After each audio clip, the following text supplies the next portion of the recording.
So this is where we are, and so first I want to talk about moral reasoning, decision making, and you've read Rakestraw. What Rakestraw is doing in his article, Ethical Choices, the Case for Non-Conflicting Absolutism, is essentially he's engaging with Norman Geisler. So it's kind of Geisler's paradigm that Rakestraw is working with, and Rakestraw disagrees with Geisler on which view is best. Now, they lay out 6 views there, and you can review those. I'm not going to spend time on the first 3 simply because I don't think, like antinomianism, these are not viable options for Christians, for evangelicals. They're not biblical options, I think. So I'm going to look at the last 3 among their options and see what they have to say. But when we think about absolutes and moral conflicts, there's some key questions to think about. And here's some of those. So are there moral absolutes? If there are moral absolutes, how many are there? Do absolutes ever conflict? And what do we do if absolutes do conflict? How do we resolve that? And depending on how we answer the question, do they conflict? We at least have a problem of there being tension, and how do we resolve that tension? Okay, so there's a long history of this discussion.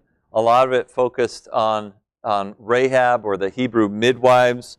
And in fact, this was an article from Christianity Today back in May of 1999.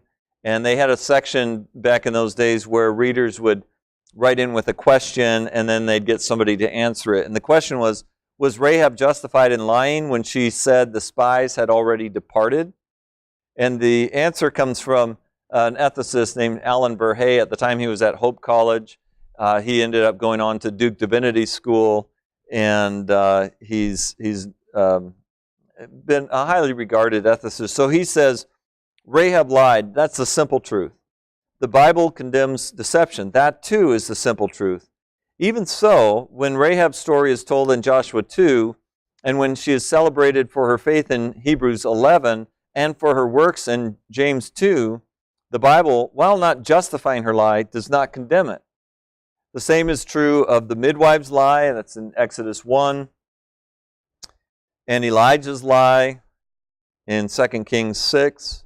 The fact is, Scripture offers no subtle philosophical distinctions to justify or to excuse such lies. And then he goes into some reflection on this. Many Christians, like Augustine and Calvin, have condemned Rahab's deception. Her lie, even though told for a good purpose, Calvin says, is contrary to the nature of God. Okay, so Calvin says, no, this can't be right. Rahab's praised for something else. Similarly, Augustine praised the midwives and Rahab for their intention, but condemned them for the iniquity of their invention. They're lying to get there. And so Verhey says we're right to worry about, well, Luther, he cites Luther. Luther's always exciting to cite, right? So Luther says, get this, Luther defended a good hearty lie, for not just a lie, but a good hearty lie, for the sake of the good and for the Christian church. That's rather ambiguous, isn't it? You know, a lie in case of necessity, okay, and a useful lie. I think that pretty much covers most lies. Such lies, he said, would not be against God.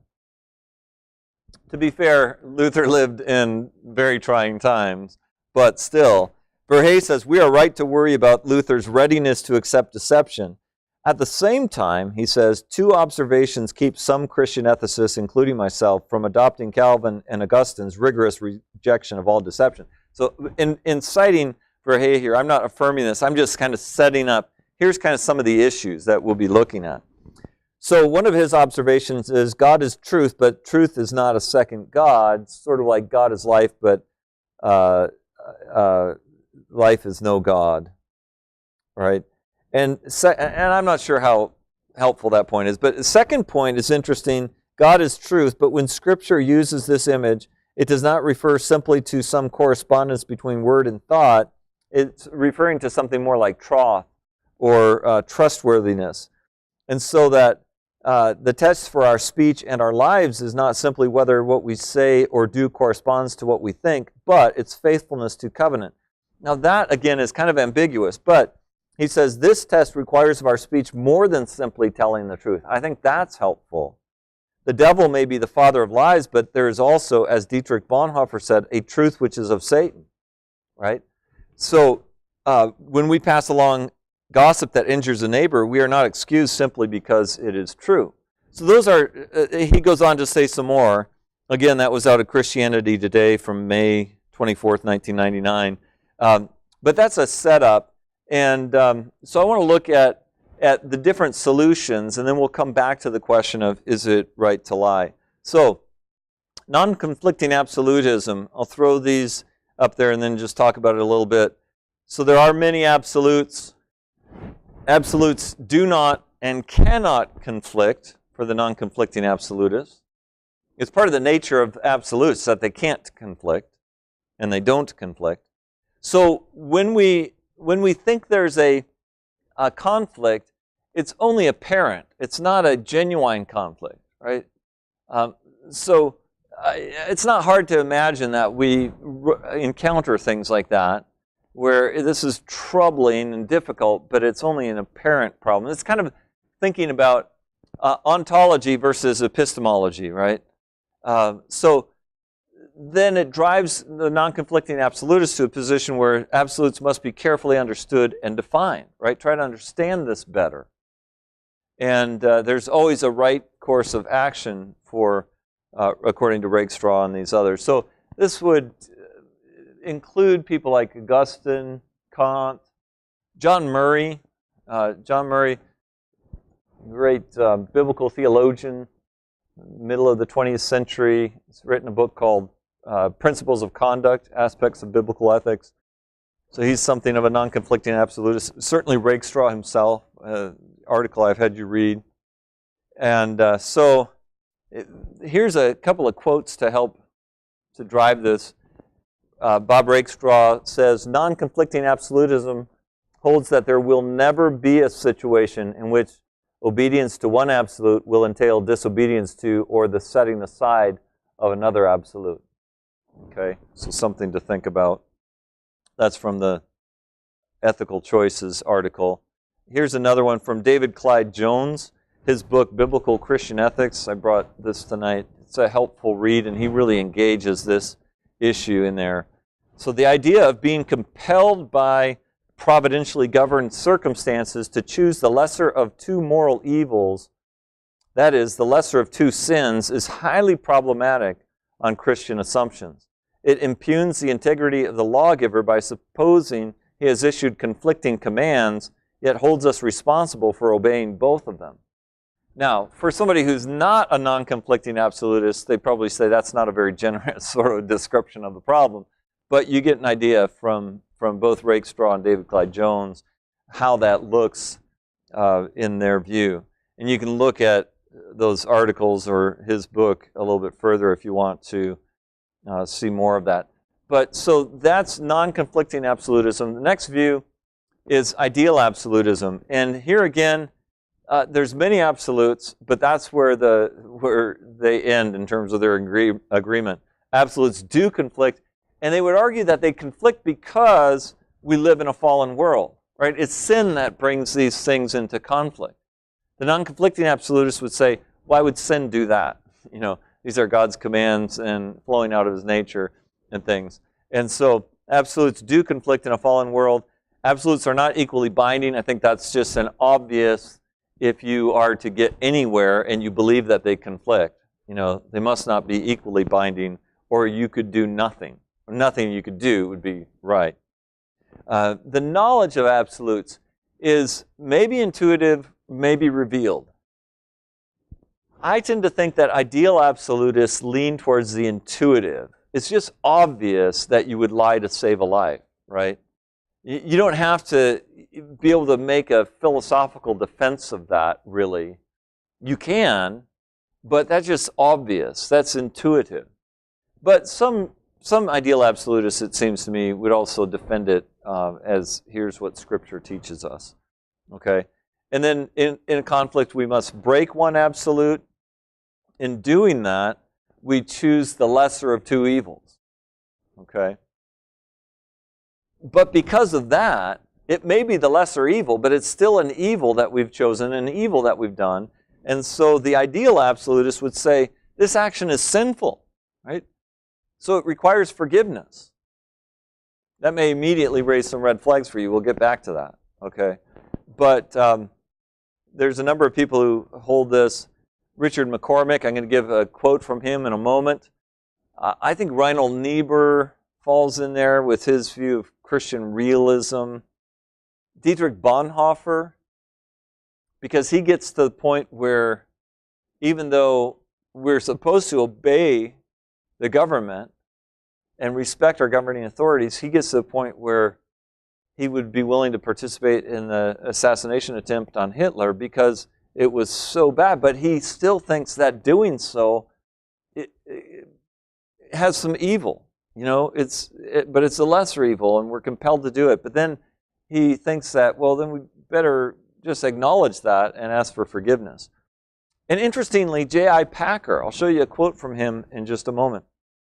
So first, here's a quote from Richard McCormick, where he says, now in situations of this kind, that is where duties conflict, the rule of Christian reason is to choose the lesser evil.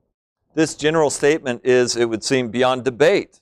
For the only alternative is that in conflict situation, we should choose the greater evil, which is patently absurd, right? So there's a logic to that, isn't there? Right? Of course we choose the lesser evil because the alternative is to choose the greater evil. The only question is that the alternative, right? So there's reflection and deliberation, see? And if his reflection is inadequate, then his deliberation on what we must do is going to be inadequate. So Richard McCormick, and then here's a quote from John Warwick Montgomery. So this is just to try to help fill it in with real examples, okay? So he says, the Christian morality fully realizes the difficulty of moral decision-making, and frequently a Christian finds himself in a position where it is necessary to make a decision where moral principles must be violated in favor of other moral principles. Isn't that interesting? Frequently we find ourselves in this position. He decides in terms of the lesser of evils, and this drives him to the cross to ask forgiveness for the human situation in which this kind of complication and ambiguity exists. Okay, so it's kind of falling back on our we're fallen. Oh, woe, woeful creatures we are. Okay, and then J.I. Packer I mentioned. When I first came across Packer, this one took me by surprise a little bit. I know this is kind of small print, and long, but it's helpful to see what Packer says. When one sets out to be truthful, new problems appear. In such exceptional cases of moral conflict as we have mentioned, all courses of action have something evil in them, and an outright lie, like that of Rahab in Joshua 2, may actually be the best way, the least evil, and the truest expression of love to all the parties involved. Yet a lie, even when prompted by love, loyalty, and an inescapable recognition that if telling it is bad, not telling it would be worse, it remains an evil thing. But the lie as such, however necessary it appears, is bad, not good, and the right-minded man knows this.